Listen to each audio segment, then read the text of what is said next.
And take a look at this, that breaking news in Prince George's County. Right now, Interstate 95 at the ICC in Laurel is shut down because of an overturned tractor trailer. Hazmat crews are on the scene, as is our Maryland Bureau Chief, Brad Bell. He has got the very latest on the breaking details. Brad. Well, it is a mess out here on I-95, and I'm going to get out of the way so we can show you exactly what's going on. As we pan up the closed down lanes of southbound I-95, you can see the tanker truck is on its side.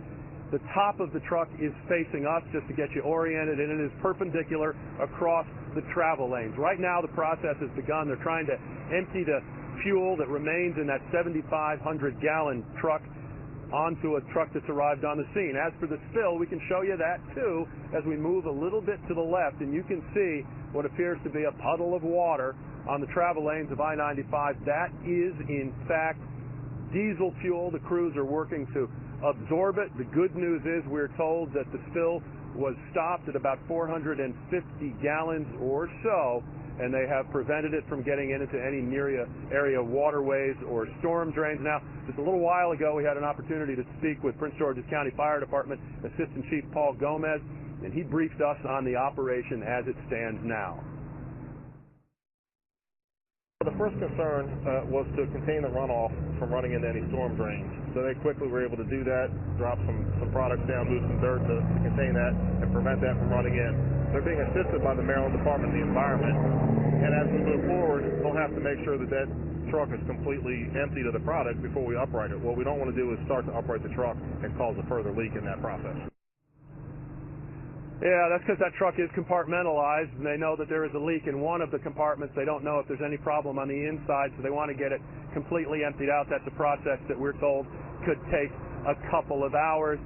Few vehicles involved in this mess, but 2 people were evaluated for minor injuries. They were not transported, so you can really say that this is lucky with regard to injuries. There are no serious injuries out here right now, but this is going to be a problem for a long time. This particular material, this biodiesel, is what they describe as combustible. It's not explosive, which means that it's not volatile. They don't have a risk of fire breaking out or anything like that, but it is extremely slippery on the roadway, so the challenge now is getting all of that cleaned up, and in the meantime, traffic is going to be a mess. So that's the scene out here in Laurel. Brad Bell, ABC7 News. Back to you. Well, our team coverage continues right now with Diane Cho. She is also live near the scene. Diane, what are you seeing? Well, as you can imagine, it is causing major backups out here in this area near the scene. We are under the overpass here at Van Duzen Road, where you can see that traffic is moving onto the ramps right now. You can see that tractor trailer coming in our direction right at the moment. They're going onto both directions of 200 in the southbound direction of 95 at the moment.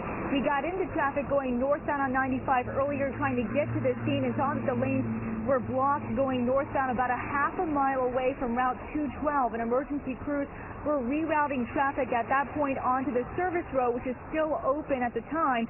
But all lanes of 95 northbound and southbound at Route 198 are closed. Southbound traffic is being diverted to Route 198 and is backed up, we're told, about 8 miles. And northbound traffic is being diverted to Maryland 212. So if you can, you'll want to avoid this area at all costs, because this is going to be a while before they get this cleaned up. Back to you in the studio. All right, thank you, Diane. And lots of drivers that are sitting there stuck in that 8-mile backup are posting both their pictures and their frustrations on social media. Josie Sturman joins us now with a look at the massive online response. Josie. Well, Autria, because people are frustrated, much of what they're posting on social media we can't show you because it contains some choice language, but we have pulled some G-rated images and comments related to this. This guy put a picture on Instagram about an hour ago showing you sort of the vantage point, how people are seeing things as they are stuck on 95 southbound. People just getting out of their cars at this point, because what else can they do? They want to see the scene, but they're way too far away. And this is a little bit of video showing you that same scene. They're not going anywhere. You're going to sit there with brake lights potentially for hours until they figure out this situation. And this guy talking about his frustrations as well. We are seeing some feedback, people mentioning this is still an active leak. I-95 diesel truck overturned, just spreading the message about what's happening, and people sort of cluing into what happened here. This woman commenting in the Laurel area that that's why I heard all of those sirens earlier today. Obviously a huge response. And of course, we've got warnings on social media. Anybody who has been this direction now telling everyone they know to stay away. Charles telling people, stay away from this area between the ICC and Route 198. Completely shut down. That fuel truck rolled over. Fuel has spilled onto the road, and now containment is the name of the game. If you can safely send us pictures, tweet us as well. We want to know exactly what's going on. If you've got family members stuck in the traffic, reach out, see if they can send us safely any images, any Instagram. We want to hear what's going on there. Ladies, back to you.